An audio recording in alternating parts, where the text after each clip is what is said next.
What's going on, friends and family, and welcome to the Unrooted YouTube channel. So here is day 5, okay? Day 5. And the title is Love is Not Rude. He who blessed his friend with a loud voice early in the morning, it will be recognized as a curse to him.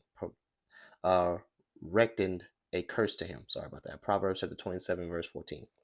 Nothing irritates others as quickly as being rude. Rudeness is unnecessarily saying or doing things that are unpleasant for another person to be around. To be rude, it is an act of unbecoming, embarrassing, and irritating. In marriage, this could be a foul mouth, poor table manners, or a habit of making uh uh I can't say that word. Sorry, I'm gonna skip that one. However, you look at it now, no one enjoys being around a rude person. Rude behavior may seem unsignificant to the person doing it, but it's unpleasant uh to those on the receiving end. As always, love has something to say about this. When a man is driving by love, he intentionally behaves in a way that's more pleasant for his wife to be around. If she desires to love him, she purposely avoids things that frustrate him or causes him discomfort. The bottom line is that genuine love minds its manners. Embracing this one concept could add some fresh air to your marriage.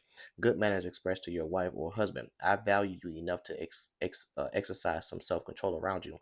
I want to be a person who's a pleasure to be with. When you allow love to change your behavior, even in smallest of ways, you restore an atmosphere of honor to your relationship. People who practice uh, good tendencies to raise the respect level of the environment around them.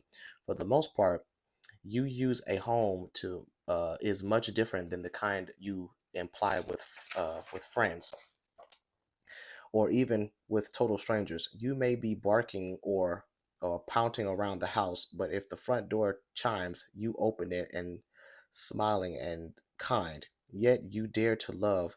You'll also want to give your best to your own. If you don't let your love motivate you to make needed changes in your behavior, the quality of your marriage relationship will suffer for it.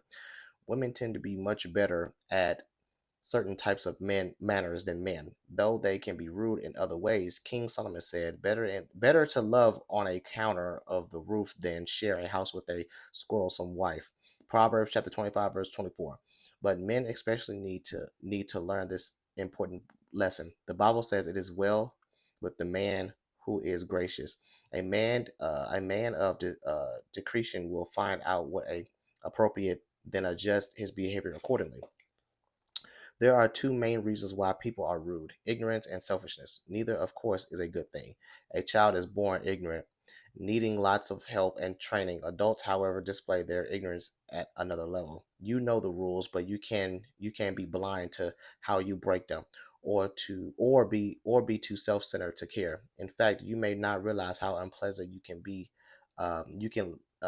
lived with. Number one, test yourself with these questions. How does your spouse feel about the way you speak and act around them? Number two, how does your behavior affect your mate's sense of worth and self-esteem? And number three, would your husband or wife say you're a blessing, or that you are embarrassing? If you're thinking that your spouse or not, if you're thinking that your spouse, not you, is that one who needs work in this area, you're likely suffering from a bad case of ignorance with a secondary condition of selfless. Remember, love is not rude but lifts you to a higher standard. Do you wish your spouse will quit doing the things that bother you? Then it's time to stop doing the things that bother them. Would you be thoughtful and loving enough to discover and avoid the behavior that causes life to be unpleasant for your mate? Will you dare to be delightful? Here are three guiding principles when it comes to practicing your marriage. Treat your mate the same way you want to be treated. Luke chapter 6, verse 31. Number two, no double standards. Be as considerate to your spouse as you are to strangers and coworkers. Honor requests. Number three, consider what your husband and wife already asked you to do or not do. If in doubt, then ask. If you guys enjoyed day 5, please subscribe and hit that like button. Thank you all. I'll catch you in the next one. Peace.